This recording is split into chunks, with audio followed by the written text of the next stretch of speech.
Wherever it's a pen tool design, we can use the shapes changes as well.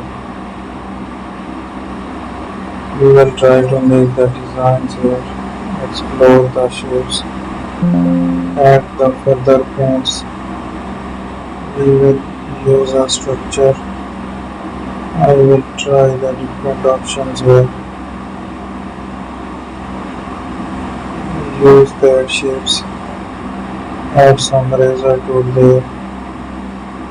We will explore the changes. Let's use a paint around it. It's a pattern style. So this tutorial is about how to use the basics of Photoshop.